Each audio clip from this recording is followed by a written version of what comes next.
this series that we're going to go through starting tonight, I guess.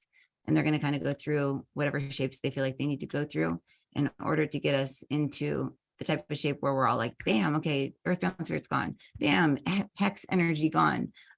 Other person's reality gone. You know, it's just like recognizing these things because you guys are all amazing healers. It's just a lot of you don't know what to ask, or you're trying to ask too specifically, like, okay, what is the root? I got to get the root, and then you're wrong, and then nothing changes, and you're like, I'm constantly healing myself. It's like, well, you're doing it wrong. So you just need to ask that, you know, whatever it is that you're looking for, that you be shown a different path, be shown very vividly what it is. And if you don't find it, just ask that it be removed for you, so you don't have to figure it out. It's like you're not on a scavenger hunt. You're not like, I got 10 items and you got 5. And, you know, it's like the goal here is to feel good, not to work real hard to feel good. That makes sense. And we get lost in the whole, like, I'm working on myself thing.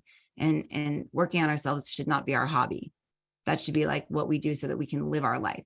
And a lot of people here are like, you know, it's our hobby to work on ourselves. And it's not selfish. I mean, because we have to be good and show up in the world for the people that we love, while caring, but not caring what they think and what their judgments are. But, you know, like, especially with kids and stuff like that, it's like we need to be a good example, and we need to show up in their life and be present.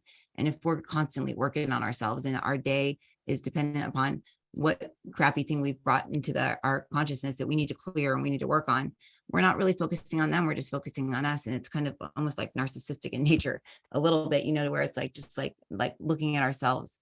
So I invite you this week to just really make this week about the people that you love, about being present for them, including yourself.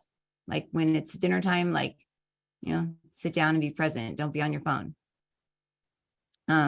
You know, you don't have to be like, oh, hello kids, let's talk, you know, don't freak everyone out.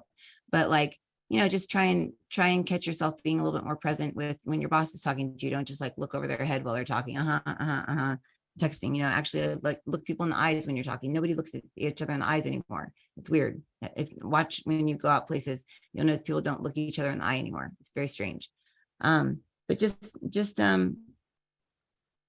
try and be a more present person, yeah, in your life this week. And I want you guys to report back, like if you have like ahas, or like if you're like, oh wow, I was really present at dinner today and my kid shared with me this or whatever, like share it on the wall on Patreon, or share it somewhere where I can see, because I love hearing the stories. Like awesome to hear, you know, that the stuff I do actually works because I start to doubt myself.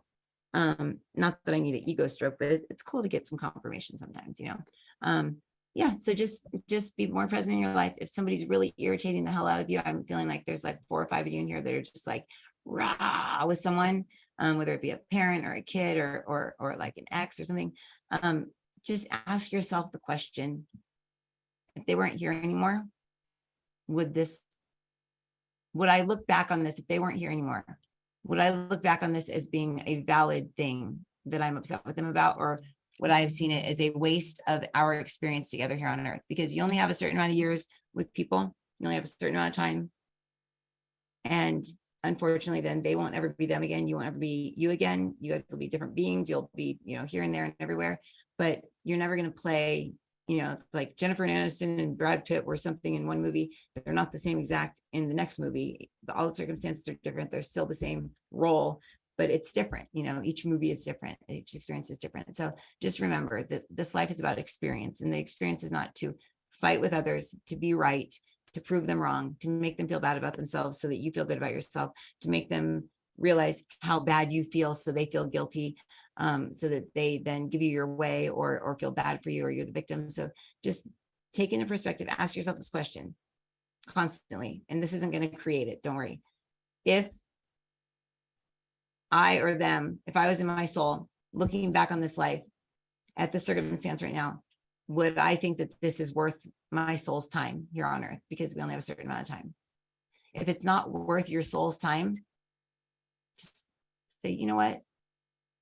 And I'm not being a smart ass or anything, but I think you're right. And if I'm right, if you're right, it doesn't really matter. But I just don't want to argue about anything. And I just want to just, you know, can we just stop, you know? And they'll be like, what did that, you know, I mean, it's like, I just would really rather not argue. I'd rather not have our time together like this. And I'm realizing that lately, and all of our time that we have together is wasted arguing or debating or trying to prove each other wrong or right in our politics or, whatever.